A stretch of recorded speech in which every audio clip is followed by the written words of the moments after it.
welcome all of you. Today we are going to see in details about phytoremediation from your paper 2, unit 2.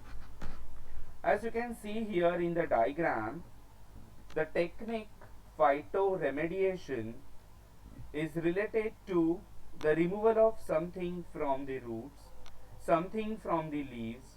That means it is beneficial to the soil and the plant. Let us see what do you mean by phytoremediation.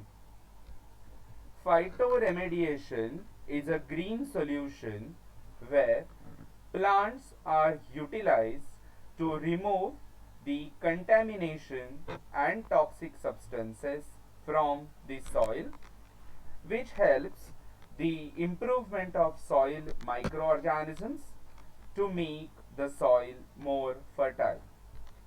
The commonly used plants for phytoremediation are Brassica juncea, Brassica napus, Helianthus annuus, and Ziames. That is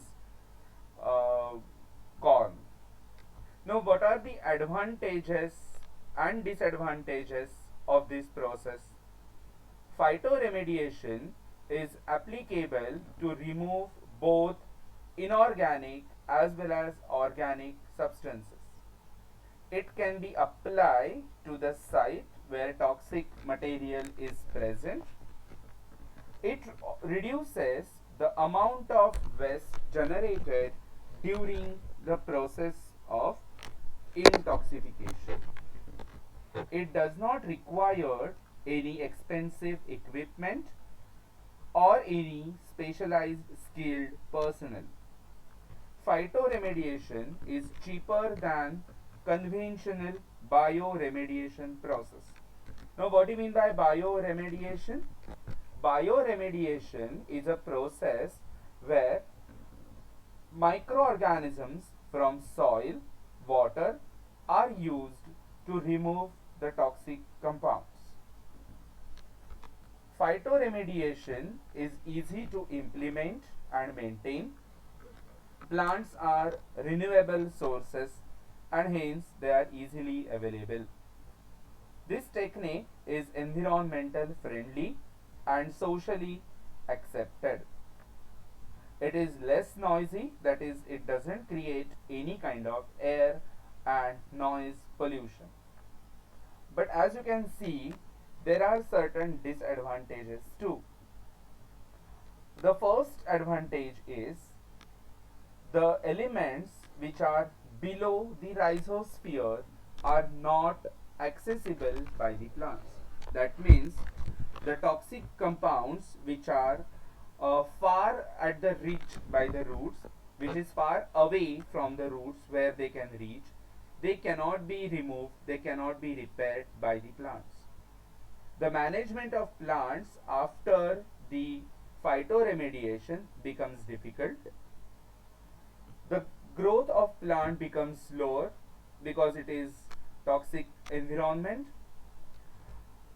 Plants cannot absorb all the types of pollutants and hence the bioavailability is the important factor.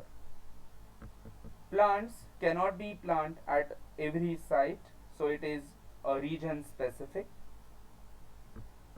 Introduction of inappropriate or invasive plant species should be avoided. That means you cannot plant a tree or any kind of species which is not able to grow in that particular region. For example, if you are trying to repair the damage caused at the area somewhere in India, and if I try to get the plant from polar region like Russia or Europe continent, it is definitely not growing to grow in our surrounding. So native species should be adopted. If there is high concentration of hazardous material in the soil, that can be toxic to the plant and hence it affects the growth of the plant. The contaminant which is removed by the plant may enter into the food chain if that plant is consumed by the animal or human. Still, the success rate of phytoremediation is very much high. That depends upon the choice of plant which is going to accumulate the toxic chemical. The plants which are absorbing or which is used for phytoremediation has to fulfill certain criteria, and these criteria are: the concentration of heavy metals in the shoot should be present more than 50 to 100 times greater than in normal plants.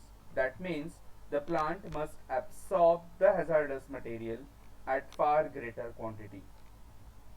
The bioaccumulation coefficient must be therefore more than 1. Metal concentrations in the shoot should be higher than the root. That means they should be translocated from roots to the shoot. The plant should be growing faster, that's why accumulating a more biomass.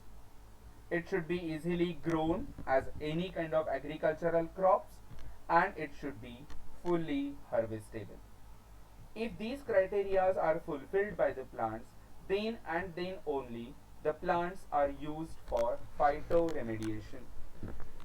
Now, how will you carry out phytoremediation? There are several mechanisms by which you carry out phytoremediation.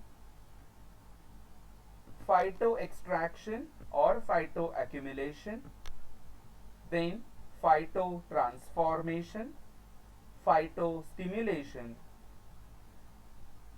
Let us see how these techniques are carried out. Along with this, we have phytovolatilization and phytodegradation as two more techniques.